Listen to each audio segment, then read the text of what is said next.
Policy challenges in the Middle East for a Trump administration. First, the new president and the administration, to state the obvious, will be dealing with a region in historic turmoil. I have never, in my long experience in U.S. Middle East diplomacy, seen the Middle East in such a chaotic situation, from the Maghreb, from North Africa, to the Middle East, to Iran, to Afghanistan, and even in South Asia.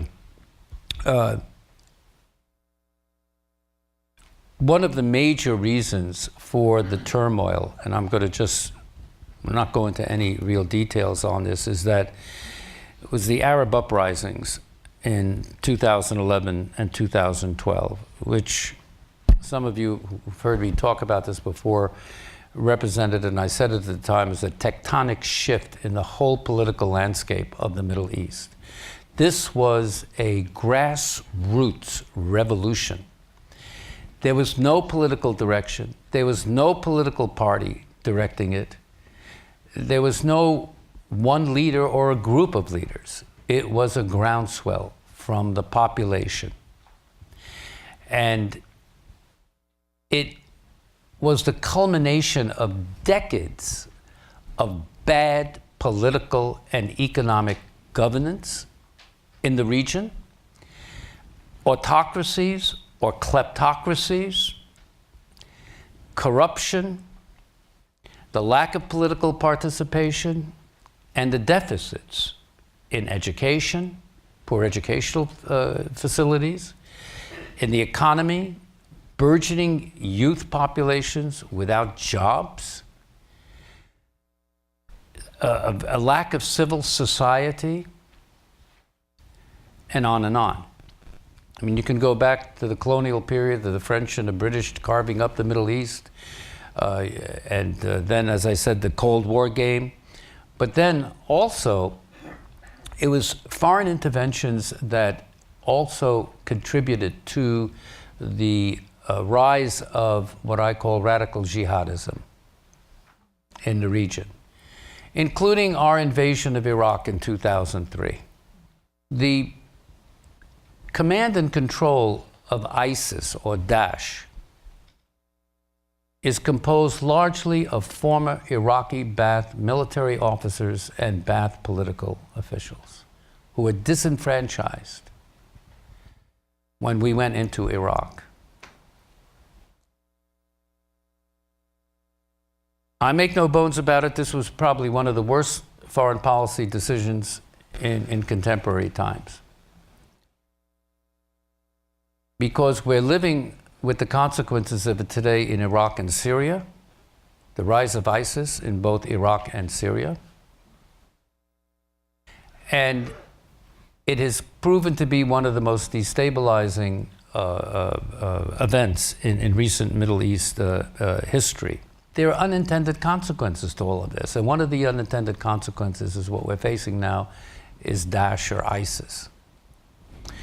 So Mr. Trump is going to be inheriting a region in great turmoil. We have 5,000 troops in Iraq. President Trump will inherit a political military situation where you have 5,000 troops who are now engaged in the fight to take back Mosul from ISIS. In Syria, he will inherit a situation where there are 300 special operation forces, U.S. military, fighting ISIS and trying to reclaim the capital of ISIS, Raqqa, in the northern part of Syria. In Yemen, we have a small contingent of special operations advisors who are really basically helping the Saudis and the UAE in their fight against the Shiite Houthi faction in Yemen. In Libya, Libya is here, next to Egypt, you don't see the whole thing. A small contingent of U.S. Special Forces who are largely with drone surveillance and attacks are trying to help the National Accord government but there is an ISIS contingent there also. In Afghanistan, we have 9,800 United States troops in Afghanistan still. And the situation in Afghanistan now has become very, very dicey because the Taliban have come back and the political stability is very much in question. Going further east, in Pakistan and India, there is the unresolved issue of Kashmir. And the reason I'm mentioning this is that the new president of the United States, and this doesn't get much attention, Pakistan and India are nuclear weapons powers. And they have a very serious territorial dispute between them. And this could be, I'm not an alarmist, but if things go wrong, this could be a nuclear regional war. He's going to be briefed on this. What is he going to be able to do about this is a big question. First of all, if you look at this just for the Middle East, you have to ask yourself, who in the hell wants this job? What sane human being would want to have this job? No, it's one of the most important positions in the world. It's a position of great consequence. But what I think we have to learn from some of the lessons in the past. Way before Donald Trump, and this is one thing that Donald Trump has said that I agree with him 100%.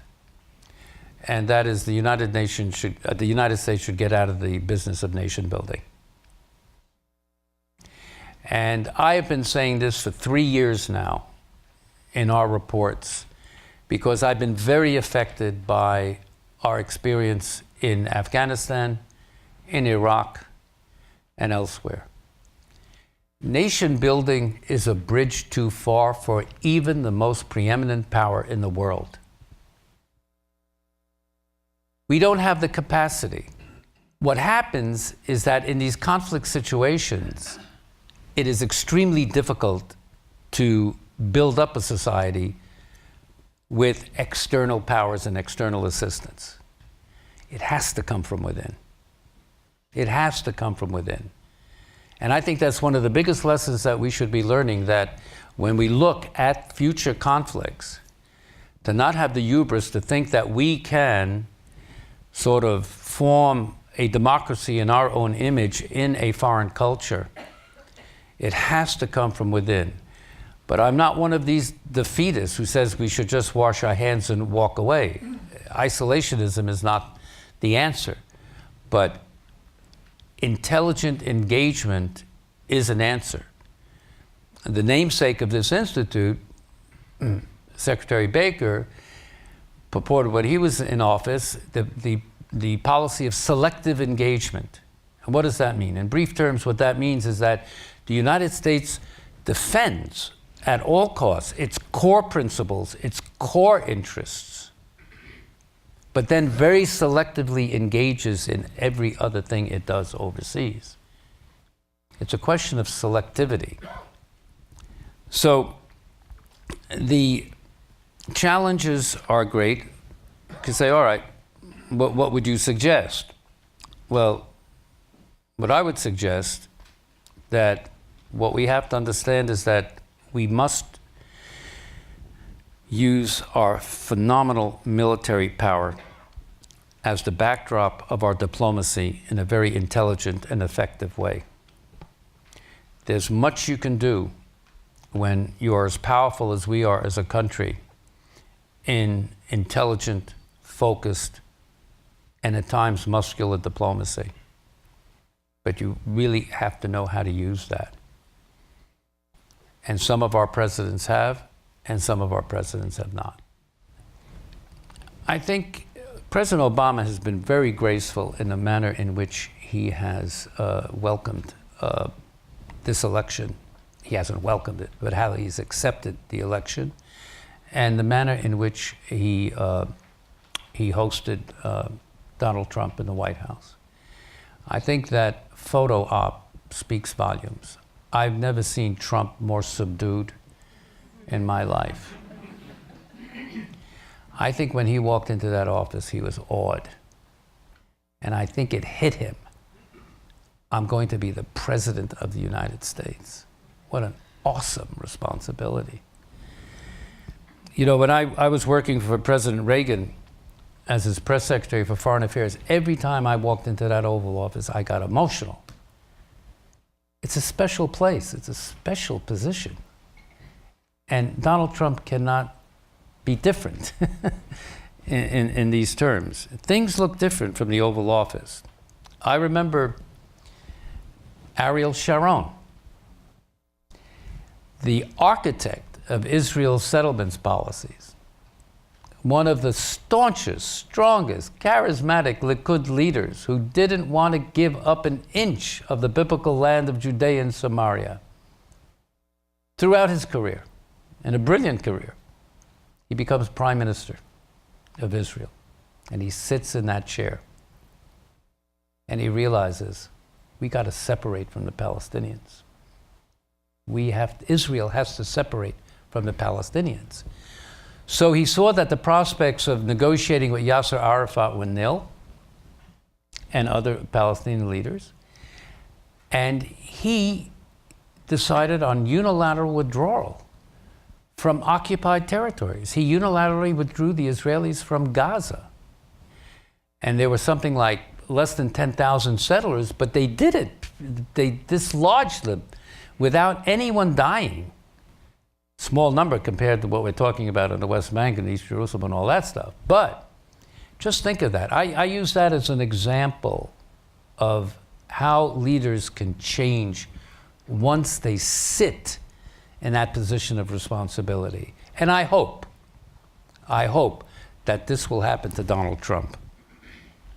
I think given he's a businessman, he's an outsider, he unlike Ronald Reagan, for example, he wasn't the governor, but a very successful businessman, but no political CV. That makes his key cabinet appointments ever so important.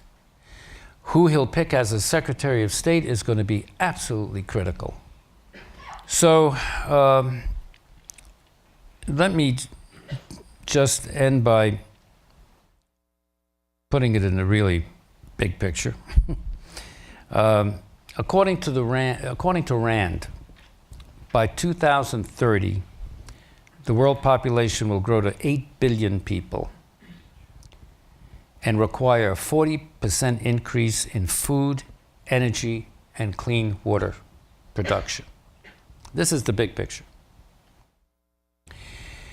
A failure to achieve this goal will be globally destabilizing, way beyond these conflicts. So what is needed is a global strategy that addresses these issues and does so in the context of global peace and security. We have to resolve these issues. We only spend about $31 billion a year on American foreign assistance. It's like 0.17% of our GDP. But I'm going to leave it with a glimmer of hope.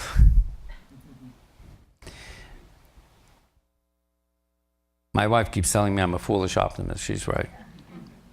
A glimmer of hope is Trump's disposition towards certain types of assistance in foreign aid. He said, now I'm quoting, he said, perhaps the best use of our limited financial sources should be in dealing with making sure that every person in the world has clean water. Let's hope. Thank you.